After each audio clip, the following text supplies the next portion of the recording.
ध्यान से देखिएगा, किस खौफ में जी रहे होंगे। ना अब जमीन बची है इनका, ना घर बचा है। धारा इतना तेज था इस पे कि उस पे कोई खड़ा इन्हें देखे, वीडियो में दिखा दे रहा हूँ, उसे रसरी पकड़ पकड़ के तब सभी लोग जमीन थी ना, आप नदी में तो बनाए नहीं है, जमीन में बनाए थे हम ना? अपने जमीन में बनाए थे। पानी इसी में से आता तो ये गांव आज नहीं बचता।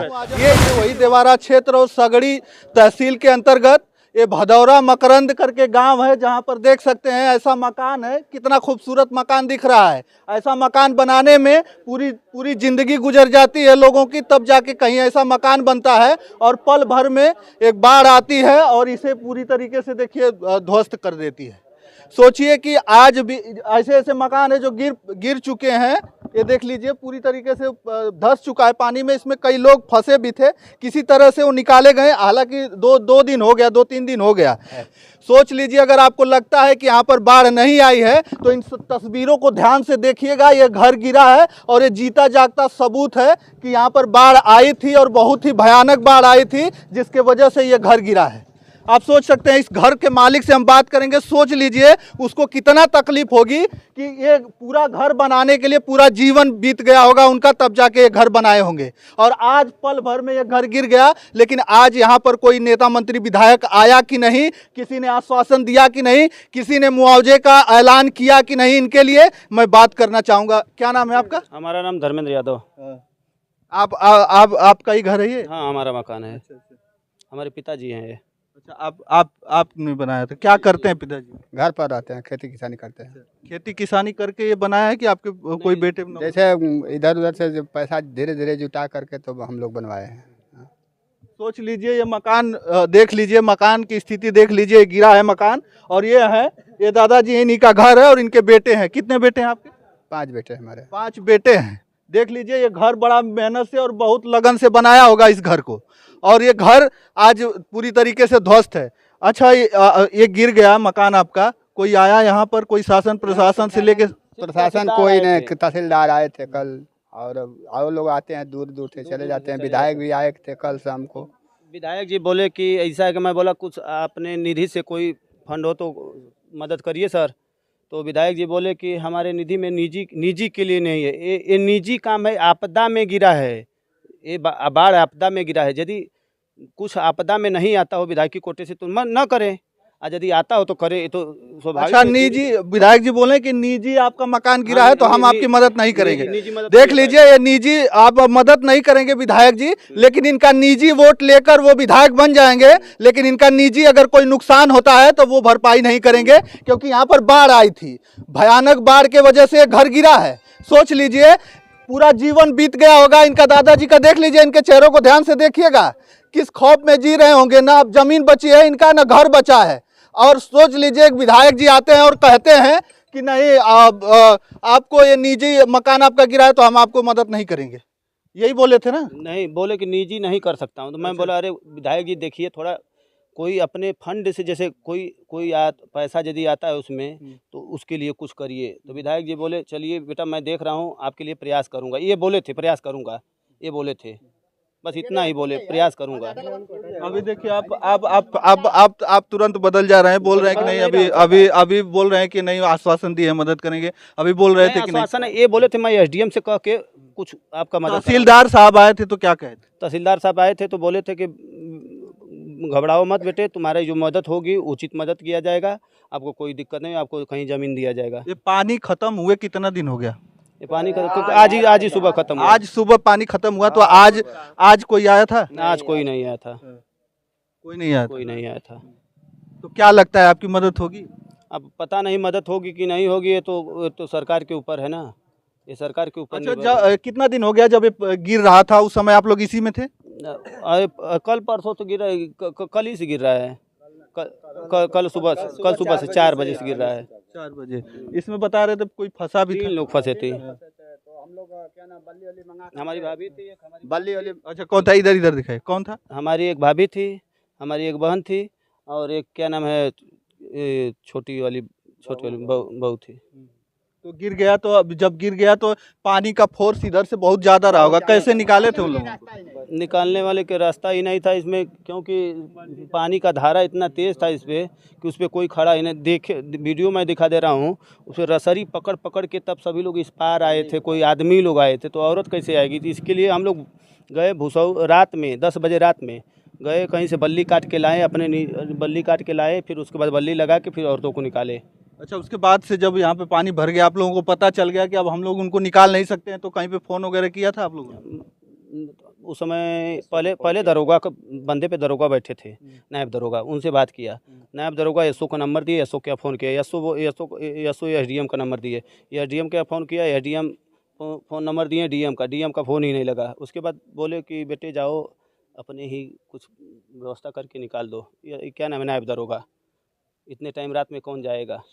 चलिए ठीक है, अपने ही व्यवस्था करके निकाल लीजिए। अगर वो इनके पास व्यवस्था नहीं रहती तो 3 जिंदगियां आज पूरी तरीके से बर्बाद हो गई होती, समझ लीजिए। क्योंकि यहाँ पर पानी का इतना फोर्स था कि कोई इसके अंदर से बाहर और बाहर से अंदर तक नहीं जा सकता था। इन्होंने कहीं से बल्ली काट कर उनको निकालने का प्रयास किया, हालांकि सफल हो गए। ये तो बहुत बहादुरी किया इन्होंने, नहीं तो आज सभी लोग, पूरा प्रशासनिक अमला यहीं पर खड़ा होता दिखता, और बड़े ही अफसोस के साथ वो लोग अफसोस मनाते। हमारे गांव के पूरे लड़के थे, गए थे बल्ली लेकर कटवा के आए, बल्ली कटवा के लाए, अब फिर बल्ली गांव के लड़के मिल के सभी लोग लगवाए हैं। देख लीजिए, अभी आपको कुछ करना होगा, कुछ आपको आपदा आएगी, कुछ प्रॉब्लम होगा तो लोग, गांव के लोग अपने में मिलकर ही करना पड़ेगा। क्योंकि जो आप लोगों के लिए शासन प्रशासन, नेता मंत्री विधायक होते हैं, वो एक दूसरे का नंबर देते रहते हैं कि आप इनसे बात करिए, इनसे बात करिए, इनसे बात करिए, तब तक न जाने कितना बड़ा नुकसान हो जाता है। सोच लीजिए, आज तक अभी कोई यहाँ पर आया नहीं है, क्योंकि हमको लगता है कि इस एरिया में यही 2 घर गिरा है ना? 5 मकान है, 5 मकान है इसमें 5 मकान है। अच्छा, क्यों ये पानी इतना फोर्स में आग पे क्यों आया? और भी पीछे पहले आता था? पानी इसलिए आ रहा है, बंधा जब श्वेत निगम का बंधा बंद रहता था, हम लोग बोले कि ऐसा एक काम करिए, यहाँ से पिलर पे पूरा पुल ले जाइए, तभी ठीक रहेगा, नहीं तो इधर के लिए बहुत खतरा होगा। तो वो लोग पैसा बचाने के लिए, मेरी बात सुनिए सर, पैसा बचाने के वो लोग बंधा मिट्टी पाटेंगे तो कम पैसे में हो जाएगा, पिलर लगाएंगे तो ज़्यादा पैसे में होगा। तो पैसा बचाने के लिए वो लोग छोटी से 20 मीटर की जगह में पूरे 9 किलोमीटर जितना पानी बह रहा था, 9 किलोमीटर का पानी 20 मीटर में निकालना चाहते हैं। गांव चाहे कहीं जाए, उससे मतलब नहीं है श्वेत निगम को। कम से कम इतना तो सोचना है। अब बताइए, हमारा नुकसान हुआ है। आपकी जमीन थी ना, आप नदी में तो बनाए नहीं है, जमीन में बनाए थे? हम अपने ज़मीन में बनाए थे सर।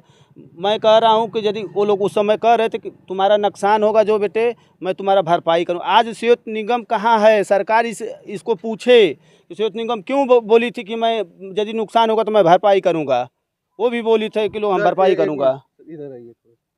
अच्छा, बोले थे कि भरपाई करेंगे, लेकिन अभी पता नहीं, कोई पता नहीं है सर। बताइए हम लोग क्या करें? हम लोग तो गरीब आदमी है, क्या करेंगे? अच्छा, ये बताइए कि अगर बाढ़ आई थी, इतना भयानक बाढ़ कि घर गिर गए, तमाम लोग तबाह हो गए, लेकिन बताया जा रहा है कि अभी बाढ़ प्रभावित घोषित नहीं हुआ, होना चाहिए कि नहीं? एकदम होना चाहिए, और इनका तो बहुत ज़्यादा नुकसान हुआ है।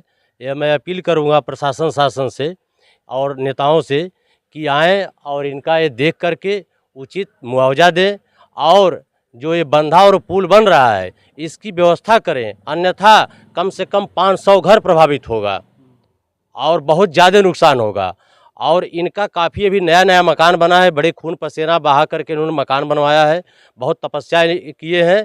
खेती बाड़ी से भी नहीं, कोई सरकारी नौकरी हो या बहुत बड़ी कमाई हो, एक एक पैसा इकट्ठा करके ये महल तैयार किए बेचारे, और इनका धराशायी हो गया, अब कुछ बचा नहीं इनका है।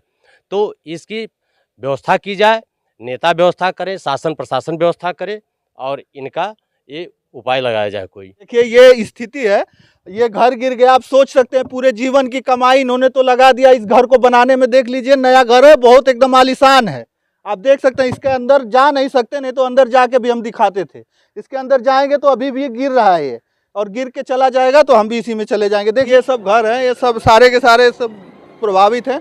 और ये रास्ता है, इस रास्ते पर हम खड़े हैं, लेकिन यहाँ से जब बाढ़ आई थी तो बहुत ही भयानक तरीके से इधर से पानी गुजर रहा था, और यही कारण था कि इसमें फंसे लोगों को निकालने में बहुत ही दिक्कतों का सामना करना पड़ा। आइए दिखा देते हैं, इधर थोड़ा सा आइए, तो टेढ़ा है वो, इधर से हम दिखाते हैं आपको। और ये पुल बन रहा है, सेतु निगम पुल बना रहा है, उत्तर प्रदेश सेतु निगम की करदानी में दिखाता हूँ आप लोगों को। ये देखिए,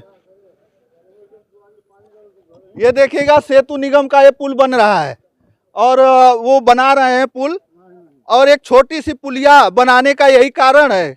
देख लीजिए ये देखिए, ये किलोमीटर का पानी छोटी ये देखिए इतना जगह है, जिसका 9 किलोमीटर। हाँ एक मिनट, इतना सा जगह है, इसी जगह में से पानी का फोर्स इतना तेज था कि ये पूरे गांव को प्रभावित कर लिया।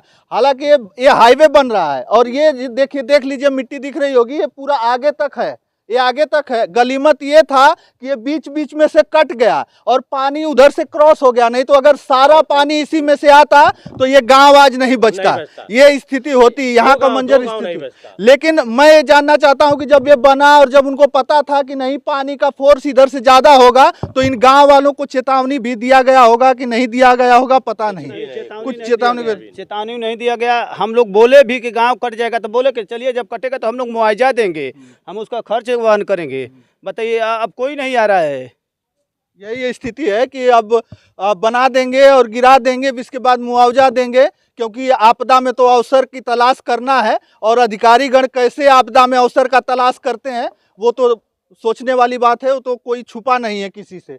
होता है कि नहीं ऐसा होता नहीं तो जरूर इन लोगों को मुआवजा मिलता। देख लीजिए ये मुआवजे का ऐलान अब तक हो गया होता, लेकिन अब अभी भी कुछ हुआ नहीं है। तमाम लोग अभी आना चाहिए यहाँ पर, लेकिन आए नहीं है अभी, है ना। कोई आया था विधायक जी तो नहीं आए, विधायक जी यहाँ पे आए थे, देख कर गए। सांसद महोदय से मैं रिक्वेस्ट करता हूँ कि वो एक बार आए, मौके पे देखें क्या सही है क्या गलत है। कम से कम ये जनता पूरे देवारा बेल्ट यहाँ से हैदराबाद से लगा के महुला तक सभी पूरी जनता देख रही है। अब पूरी जनता सांसद जी का इंतजार कर रही है कि आए एक बार देख कर तो जाएं कम से कम। चलिए देखकर मदद करना चाहिए। ये गांव के लोग हैं, इन लोगों का भी घर कहीं ना कहीं प्रभावित हुआ होगा इसी बाढ़ के वजह से, और इन गांव वालों का धन्यवाद करूंगा कि 3 जिंदगियां इन्होंने बचाई है इसी घर में से। अगर ये युवा न होते तो शायद उन जिंदगियों को खतरा हो गया होता, आज वो जिंदा नहीं होते। लेकिन इन्होंने अपने जान को दांव पर लगाकर उन लोगों को बचाया है। और सोच लीजिए कि तमाम शासन प्रशासन के लोग होते हैं, तमाम वादे इरादे होते हैं, लेकिन वो उस समय होते हैं जब कोई चुनाव आता है। और 2024 का ये बहुत बड़ा मुद्दा होने वाला है। देख लीजिएगा देवारा में लोग आएंगे और बात करेंगे उसी पूरे चुनाव का मुद्दा ये देवारा बेल्ट का रहेगा, क्योंकि ये मकान जो कटा इसके लिए सबको दिनेश लाल को भी बताया गया, सांसद जी को भी बताया गया था कि पहले ही परसों आए थे, परसों चौथे रोज दिन आए थे, हम लोग उस दिन भी इस बात को कहे थे। चलिए बहुत कुछ दिखाना है और हम दिखाते रहेंगे। तमाम सारी वीडियो हमारी देखी होगी, गांव में भी गए हैं और कमर तक पानी में घुसकर भी उन लोगों की स्थितियों को हमने दिखाया है और ऐसे ही दिखाते रहेंगे। तो चलिए, और इस वीडियो को इतना ज़्यादा शेयर जरूर कीजिएगा कि उनके जो जिम्मेदार लोग हैं उनके कानों तक, उनके आंखों तक ये वीडियो पहुँचे, ताकि इस जो मकान गिरा है इनकी मदद हो सके और इनको मुआवजे का ऐलान भी कर सके लोग। तो चलिए बस इस वीडियो में इतना ही। अगली वीडियो के साथ हम जल्द उपस्थित होंगे, तब तक के लिए धन्यवाद। जय हिंद, जय भारत।